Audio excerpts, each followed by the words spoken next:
Hello friends, welcome back to सोनीजा tech. और हमारा, जैसे आप जानते हैं, हमारा सब्जेक्ट चल रहा है स्टाइल शीट का, HTML की स्टाइल शीट।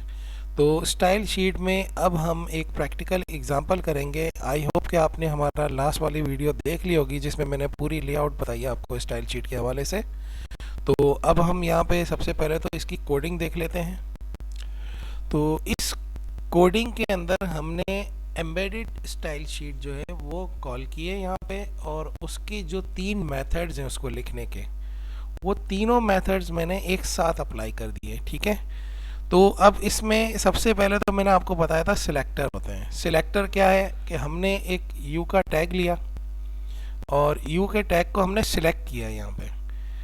अब सिलेक्ट करने के बाद हमने इसको क्या कहा कि अब आप जब यू का टैग अप्लाई करेंगे तो उसके अंदर अब आप वो वाला फॉन्ट नहीं देंगे जो आप वैसे देते हैं, अब मेरी मर्जी का फॉन्ट देंगे। ठीक है।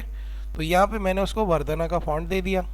तो फॉन्ट फैमिली करके इसका लिखने का तरीका ये होता है कि आपने वो टैग सिलेक्ट किया और अब यहाँ पे ग्रेटर देन लेस देन नहीं लगेगा, वो टैग जो है ओपन होगा। ओपन हमने यू लगाया यहाँ पे और उसके बाद हमने कर्ली ब्रैकेट्स ओपन किया। कर्ली ब्रैकेट के बाद यहाँ पे हमें उसकी जो प्रॉपर्टीज़ है वो चेंज करनी है। तो हमने एक प्रॉपर्टी इसके लिए, वैसे इसमें बहुत सारी प्रॉपर्टीज़ हैं, सैकड़ों की तादाद में होती है इसकी स्टाइल शीट के अंदर, मुख्तलिफ प्रॉपर्टीज़ होती हैं, बहुत सारी चीज़ों के साथ होती हैं। इस वक्त यहाँ पे आपको ये बात जहन में रखनी है कि हमने क्या अप्लाई किया ये नहीं देखना, आपने ये देखना है कि हमने कैसे अप्लाई किया। ठीक है। क्या अप्लाई किया को छोड़ दें, उसमें तो मुझे बहुत टाइम लगेगा, सैकड़ों वीडियोस बन जाएंगे मैं सारी चीज़ें अगर अप्लाई करने जाऊँ तो इस वक्त आपको ये देखना है कि मैंने अप्लाई कैसे किया है। तो किया यह कि मैंने यू का टैग लिया, यानी यू ले लिया, खाली टैग नहीं लगाया इसको। और मैंने यहाँ पे सबसे पहले तो इसका टैग लिया था स्टाइल का, ऊपर हेड के अंदर। स्टाइल के अंदर मैंने यू को ओपन कर दिया, यू के अंदर कर्ली ब्रैकेट लगा के और उसकी प्रॉपर्टीज़ को चेंज करना शुरू किया। तो पहली मैंने इसकी प्रॉपर्टी चेंज करी है जिसमें मैंने बताया कि अब जब भी इस पेज के ऊपर यू का टैग लगे तो आपने क्या करना है, इसकी फॉन्ट की फैमिली को चेंज कर देना है। तो इसमें मैंने यहाँ पे वर्धना आपको यहाँ पे दिखाया कि ये वर्धना इसमें डालेगा, ये फैमिली को चेंज कर देगा। उसका तरीका ये होता है कि फॉन्ट डैश फैमिली और कॉलन, कॉलन के बाद यहाँ पे आपके पास आपकी विंडोज़ के अंदर जितने भी फॉन्ट्स अवेलेबल है वो यहाँ पे आप अप्लाई कर सकते हैं। यहाँ पे मैंने वर्धना को अप्लाई किया। उसके बाद सेमी कॉलन लगाना होता है। सेमी कॉलन का मतलब ये होता है कि यहाँ पे मेरी एक इंस्ट्रक्शन कंप्लीट हो चुकी है। उसके बाद न्यू लाइन पे आके हमने यहाँ पे इसको लिखा है फॉन्ट का साइज। ठीक है। तो यहाँ पे हम फॉन्ट डैश साइज लिखेंगे, उसके बाद फिर कॉलन लगाते हैं और उसके बाद यहाँ पे मैंने उसके साइज के लिए दिया है साइज का नंबर और उसके बाद पीटी लगाया। ठीक है। पीटी क्या इंडिकेट करता है, पॉइंट्स को। ये वही जो विंडोज़ के आपके पास जो फॉन्ट्स आ रहे होते हैं, ये उसी तरीके की हमने यहाँ पे साइज डिफाइन किया 72 पॉइंट्स। ठीक है। अच्छा, उसके बाद हमने ये सेमी कॉलन लगा के ये इंस्ट्रक्शन भी क्लोज की। इसमें जो इसकी और बहुत सारी प्रॉपर्टीज़ हैं, आप 10 प्रॉपर्टीज़ अप्लाई करना चाहें, 20 करना चाहें, तो आप इसी तरीके से उसको, यानी उसकी प्रॉपर्टी को अप्लाई किया, उसके बाद उसकी वैल्यू देनी है कॉलन लगा के। तो आप जितनी चाहें प्रॉपर्टीज़ इसके ऊपर अप्लाई कर सकते हैं। ये जस्ट एक इंडिकेशन के तौर पे मैंने ये 2 चीज़ें ली हैं, तो ताकि आपको ये बताऊं कि ये स्टाइल शीट अप्लाई कैसे होती है। ठीक है। तो उसके बाद हमने, हमारा काम ख़त्म हो गया था। सेमी कॉलन के बाद हमने यहाँ पे कर्ली ब्रैकेट लगाना है और ये हमारा एक सिलेक्टर का, जो हमने यू का जो सिलेक्ट किया था टैग, उसके लिए हमने उसकी प्रॉपर्टीज़ को चेंज कर दिया। ठीक है। उसके बाद दूसरा हमारे पास जो चीज़ थी वो थी क्लास।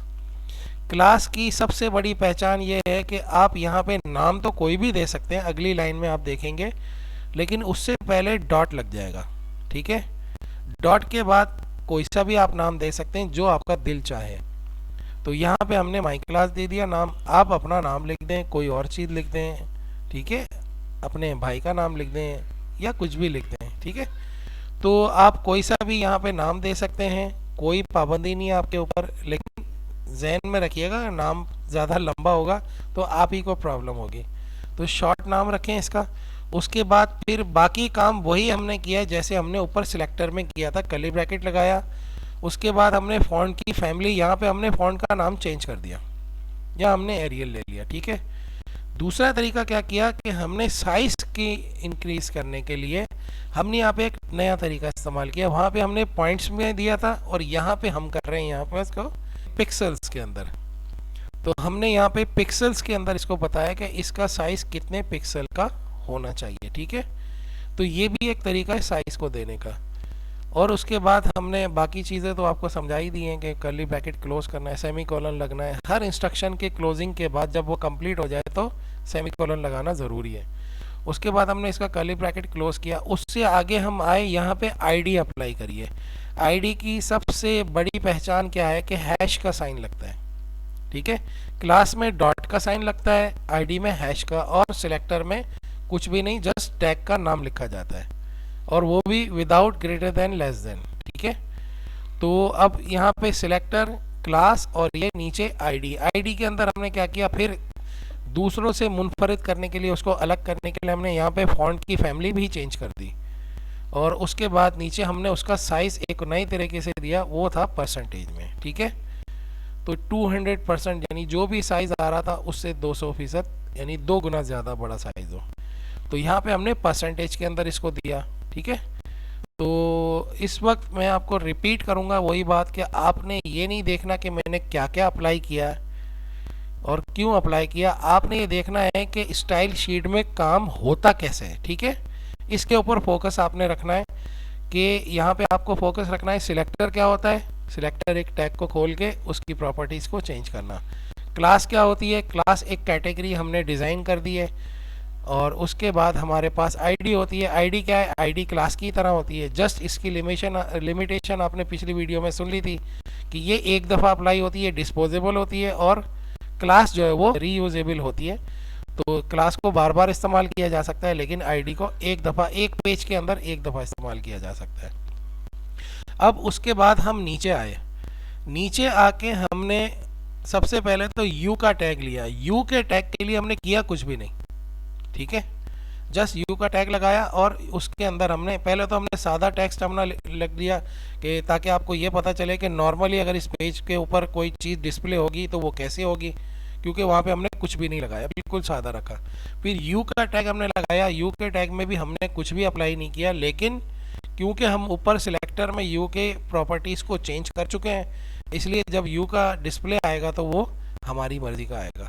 उसके बाद फिर हमने दूसरे टैग लिए। तो हम एक काम करते हैं कि इसके बारे में हम बाद में डिस्कस करेंगे, पहले इसको सेव करके अप्लाई करके देखते हैं कि ये होगा कैसे। तो इसको सेव करने का वही अभी तो क्योंकि हम HTML फाइल बना रहे हैं तो हमें डॉट HTML करके इसको सेव करना है, ठीक है। तो हम अगर CSS का फोल्डर अलग से बना लेंगे तो उसके लिए हमें आसानी होगी कि अब हम यहाँ पे स्टाइल शीट पढ़ रहे हैं, हम HTML नहीं पढ़ रहे, ठीक है। तो इसको हम जो है एम्बेडेड स्टाइल शीट के नाम से या एम्बेडेड CSS के नाम से इसको सेव कर देंगे, embedded css.html।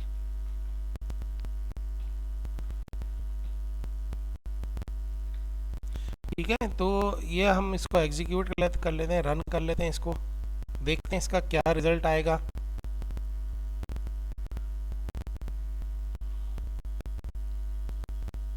थोड़ा सा वक्त देगा ये। तो ये हमें अब ये डिस्प्ले दिखा दिया इसने, ठीक है। तो एक तो सादा फॉन्ट है जो सोनिजा टैग हमने लिखा हुआ है। उसके बाद हमने यहाँ पे यू का टैग लगाया था जिसमें हमने कुछ भी नहीं दिया, लेकिन ऊपर जो सेक्टर हमने लिया था उसकी वजह से इसने उसकी प्रॉपर्टीज को चेंज कर दिया, ठीक है। फॉन्ट भी चेंज कर दिया, उसका साइज भी चेंज कर दिया। उसके बाद अब आगे आ रही है बारी हमारी क्लास की। तो दोबारा हम कोडिंग की तरफ देखते हैं। कोडिंग में आप देखें यहाँ पे हमने क्लास को अप्लाई कैसे किया। टैग के अंदर हमने एक स्पेस दिया, जैसे हम एट्रीब्यूट्स लगा रहे थे उसी तरह से एक एट्रीब्यूट अप्लाई किया। यहाँ पे हमने कीवर्ड लिखा, हमने मेंशन किया यहाँ पे क्लास इज इक्वल्स टू, और उसके बाद अपनी उस क्लास का नाम दे दिया, ठीक है। तो जब हमने ये क्लास का नाम दिया तो ये क्या इसने क्या किया, ये हेडर में गया, जाके ढूंढा कि क्या इस नाम की कोई क्लास मेरे पास अवेलेबल है। तो इसको वहाँ पे उसी सेम नाम की क्लास मिल गई, और देने का तरीका यही है, देख लीजिएगा, ठीक है। तो सेम इसी तरीके से आपने क्लास को कॉल करना है। उसके बाद उसने क्या किया, उसका रिजल्ट भी दोबारा देखते हैं हम, फिर पेज के ऊपर चलते हैं। तो इसने क्या किया कि अब हमारा वाला फॉन्ट जो हमने दिया था और साइज जो हमने दिया वो सारा कुछ इसने अप्लाई कर दिया, ठीक है। अब वापस हम कोडिंग पे चलते हैं। अब तीसरा हमारा है ऑप्शन आईडी का, ठीक है। तो आईडी हमने किस तरीके से अप्लाई करी, जिस तरीके से हमने क्लास इज इक्वल टू किया था, अब यहाँ पे हम करेंगे आईडी इज इक्वल टू, और बाकी काम उसी तरह होगा जैसे क्लास में किया था कि हमने इसको कॉल कर लिया यहाँ पे आईडी को। तो आईडी भी, क्योंकि काम कोई मुख्तलिफ नहीं है, बस फ़र्क सिर्फ इतना है कि ये आईडी को अब आगे चल के मैं मज़ीद किसी टैग के अंदर अप्लाई करने जाऊँगा तो नहीं होगी। अब मैं ये चीज़ें रिपीट कर रहा हूँ दोबारा से, इसको जहन में डाल लिएगा। यू के टैग को हमने सिलेक्टर के तौर पे लिया था, ठीक है। तो सिलेक्टर में हमने उसकी प्रॉपर्टीज़ को चेंज किया। अब इस करंट पेज के ऊपर, क्योंकि हेडर में ये मेमोरी में हमने इसको रजिस्टर्ड करवा लिया, तो हेडर के अंदर ये रजिस्टर्ड होने वाली चीज़ अब इस पेज के ऊपर जहाँ जहाँ भी यू का टैग अप्लाई होगा वो प्रॉपर्टीज़ आएंगी जो हमने ऊपर डिफाइन कर दी हैं। लेकिन क्लास उस वक्त अप्लाई होगी जब हम वो किसी टैग के अंदर, ये तो यहाँ पे हमने आई में ले लिया, हम इसको किसी और टैग में भी ले सकते हैं, ठीक है। हम स्ट्राइक में भी ले सकते हैं, हम यहाँ पे ईएम में ले सकते हैं, स्ट्रॉन्ग में ले सकते हैं, प्री में ले सकते हैं, किसी भी उसमें ले सकते हैं, ठीक है। तो जहाँ पे हम चाहेंगे ये अप्लाई हो जाएगी। जो हमारी क्लास है ये बाउंड नहीं है किसी भी टैग से, लेकिन जो हमने जो सिलेक्टर लिया वो बाउंड है। वो प्रॉपर्टी सिर्फ यू के टैग के साथ अप्लाई होंगे और उनको यहाँ पे हम कॉल भी नहीं कर रहे, क्लास को हम कॉल कर रहे हैं, ठीक है। उसके अलावा आईडी है, आईडी में क्या लिमिटेशन है कि वो डिस्पोजेबल है, एक दफ़ा इस्तेमाल होगी। अब हम मज़ीद आगे चाहते हैं कि इसी आईडी को दोबारा इसी पेज के अंदर किसी और टैग में इस्तेमाल करें तो वो हमें अलाउ नहीं करेगा, ठीक है।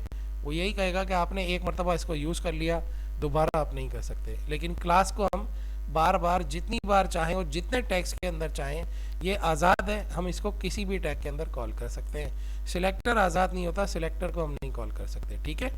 सिलेक्टर बल्कि कॉल कर भी नहीं रहे हम कोडिंग के अंदर, सिलेक्टर तो अप्लाई हो रहा है खुद ही, ऊपर हेडर में कर दिया, अब वो अप्लाई हो रहा है, ठीक है। तो इसकी प्रैक्टिस कीजिएगा और फोकस रखिएगा कि स्टाइल शीट अप्लाई होती कैसे है। क्या किया इसको फोकस मत कीजिएगा, कैसे किया इसको फोकस कीजिएगा, ठीक है। तो ये तीनों हमने एम्बेडेड स्टाइल शीट के जो तरीके थे वो यहाँ पे अप्लाई किए। मिलते हैं नेक्स्ट वीडियो में, इसकी प्रैक्टिस कीजिएगा, कुछ मज़ीद चीज़ें डिस्कस करेंगे। ओके।